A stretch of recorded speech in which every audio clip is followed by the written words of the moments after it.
Ang atong tubag sa Salmo nagkanayon nga ang maghimo sa katarong magpuyo sa atubangan sa Ginoo. Kamoron dinhing nanimba, nagpuyo ba mo sa atubangan sa Ginoo? Dito sa inyong balay, naamo sa atubangan sa Ginoo? O atubangan sa TV, atubangan sa cellphone, atubangan sa computer? Kasagaran na to, galisod naghimog matarong. Gani, ang giisip nga matarong kaniadto, karon dautan na. Ya ang giisip nga dautan kaniadto, karon matarong na. Ngano man? Kay ang atong giisip nga matarong, mao ang gisulti sa kadaghanan. Dili ang gisulti sa Ginoo. Muna si Kristo sa atong ebanghelyo, miingon siya ni Marta, maayo man ang imong gibuhat, pero mas maayo ning gibuhat ni Maria. Ngano man?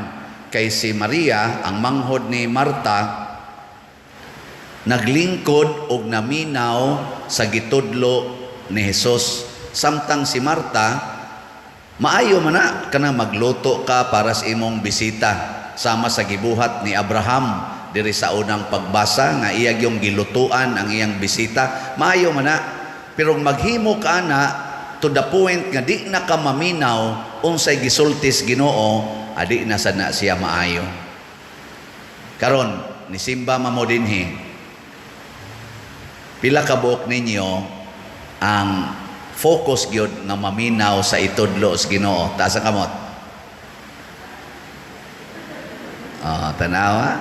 Ang uban, obligasyon na lang. Simba ta kay Domingo ron. Pero wa na maghuna-huna, unsa kay itudlo sa Ginoo nato ron pinaagis pare. Ana, usahay magpili pas pare. Dependis magtudlo pa der. No? Ano mang agad-agad mamos pare. Siya, padersiano, minaw ta. O bili gani padersiano, mga tog ta. Tog dayan. ayaw mo pag saba-saba diha kay padersiano ra ba? Mga saba ra ba nagnay magsaba-saba. Kutob ra gid ta diha. Oy, wow. Ang taong matarong ang unag yung dispositions kasing-kasing maminaw kos itudlo sa Ginoo aron mahibaw ko unsaon pagbuhat ang inadlaw-adlaw na kong kalihukan. Sama kamong mga asawa, paminaw mo tudlo sa Ginoo, kahibaw gyud mo unsaon paghandol ang inyong bana sa tanang higayon. Ayaw pagditsog labok diha, kay basin unyag nasipyat ang imong aksyon. Kamo sang mga bana og maminaw lang gyud mo itudlo sa Ginoo, kahibaw gyud mo unsaon paglipay ang inyong asawa haron dili na magsigig yaw-yaw o kaha magsigig kahiubos. Di ba? Kamong mga ginikanan og maminaw lang gyud mo sa itudlo sa Ginoo, kamao gyud mo muhandol sa inyong mga anak, dili kay inyo na lang hinong ikumparar ikang maguwanga ka, gadako lang na imong lawas, lupig lang ka ni imong manghod. Ayaw anaa, magbugno na igwagtang nimo, daog-daogon man tos maguwang. Kamao kang muhandol sa mga tao, imong anak. Ang tapulan, kamao kang muhigugma. Ang kugihan, kamao sa kang muhigugma. Ang bugo, kamao sa kang muhigugma. Ang bright, kamao sa ka. Dili kay kasabaan ang bugo, daygon ang bright. Unsa man na? Daog-daog. Kamao ta ba? Kay panagsaraoy nga mo evangelize ka sa mga katawhan nga kitang mga babae, dili beauty sa lawas ang atong ipakita, kung dili beauty sa atong kasing-kasing. Sama ni Mama Mary, gitabunan ang iyang lawas tungod kay ang kaanyag nga iyang gipakita dili naong kundili kasing-kasing og kalag nga limpyo, immaculate. Nako kana siguro ginang nindot kay na, pero kaning iya pa-effect lang ni pakita-kita niya siyang actual kinabuhi. Sige ditong premarital sex, gapuyo-puyo, siging gimmick-gimmick. Nagpakauaw siya.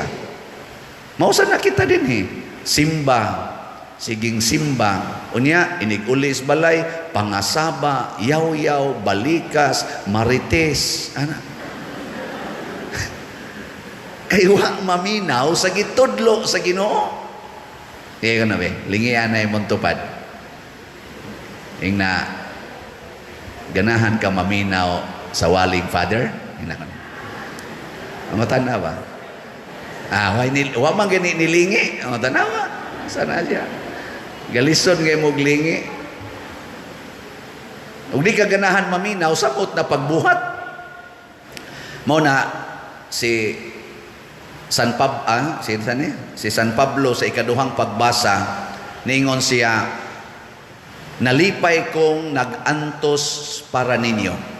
Unsa may pagantos nga iyang gihimo? Pagsangyaw sa gitago sa Ginoo, ang tinago sa Ginoo. Unsa may tinago sa Ginoo? Nga siya uban kanato, God is with us, Emmanuel, og kita makaambit na sa iyang himaya. Gitago ni sa Ginoo tungod kay nagkinahanglan nig focus. Kana bang mo focus ka ba? Para gud nang taguan kanang duwa na tong tago-tago sa una, di ba? Kasuay mo ana, hide and seek ka naman magsige tagana ba? And time, ready, time. Ya sok-sok rin ka ngadto. Ang ako sa una, basta magpiyong ko, akong dunggan, focus kayog hain tong kasa-kasa dito, kahibaw na ko daan, og hain to sila padong. Ana, ako kinang pangitaon dayon kay hibawan na naman nimo, pero wa ka mag-focus, adi ka kakita sa tinago. Di ba? Kay gitago gud na. Di nimo fokusan.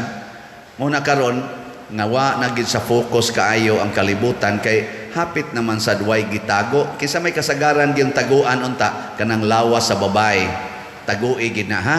Tabunin na niyo daghan kay mo dihag dapat taguan. Pero karon inyo namang gi-expose og maayo. Mao na nga nangapanos nahimong luod. Bitaw. Kay kun imo nang ibuy ang diha ang tinaguam sa glami nga sudan ibuy ang ragona dugokon manas mga utitod, mga langaw, basta imo nang i-display. No? Muna ang nindot unta sa una karon ang nindot gyapon pero pero madugay mo luod pasabot ma-degraded ang quality sa inyong pagkababay o pagkalalaki. Mga lalaki sa karon halatato sa lawas nangabulit na tato. Unsa naman mo? Mga bitin, mga unsa pa na dihang ipamutang. Unsa naman na hugaw-hugaw? Ingka art man ni Father. O lagi unsang klasihas art? Kay lawas baya na nato. Gitaguan baya diha ang Ginoo. Ang Ginoo naa tagui anang imong lawas, naa nang imong naong. O unsaon man nimo pagpagawas ang naong sa Ginoo. At tingali kadtong binibining Pilipinas, usa to sa iyang paagis pagpagawas nga ang Maria, ang kinaiya sa Ginoo nga naa ni Maria, naa sa niya isip babae. Yes, okay kayo. Kanya, kung ang imong naong isip babae, imo nang gipakita hasta ning mga dughan, nga ripuson, nga riaring mga nya mo sakay pagid anang motor mo igwad pag yung maayo nya ang short pati mo bua. Ini kusog lagi dagan sa akong driver si Edgar nako hunong sa gamay gar kay mo tan-aw sa tagam. Di baro makapamalandong ta ba kada unsa naman ning panahon ron oy. Ay ngano inaana man mo? Unsa may inyong gipakita ang Ginoo nga gitaguan diha nato? O inyong gi-expose ang yawa nga ni anato.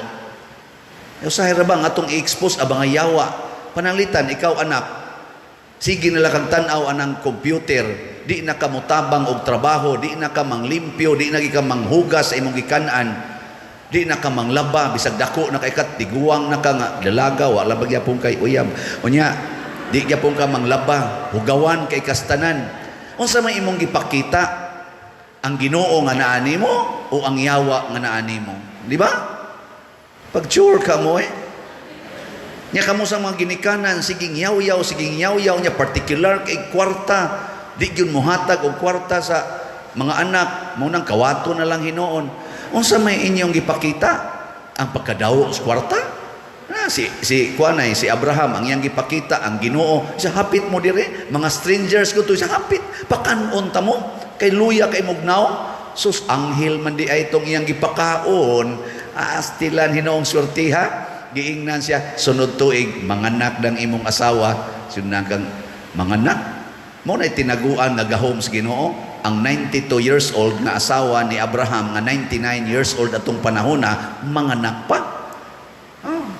Kamong mga 60 na din hiyog, ingnon ka, tungod sa imong kabuutan, manganak pa ka. Okay ninyo? Uy, ako pa nyo, paglipay yun. Human imong panganak, patay na yun ka. O ang usa sa mga tinaguan sa Ginoo, nga kitang tanan, matapos ta. Ayaw gyud kalimot ana, tinaguan na nga angay ibutyag. Na uban simba ko dito maghisgot anang patay-patay pa dire.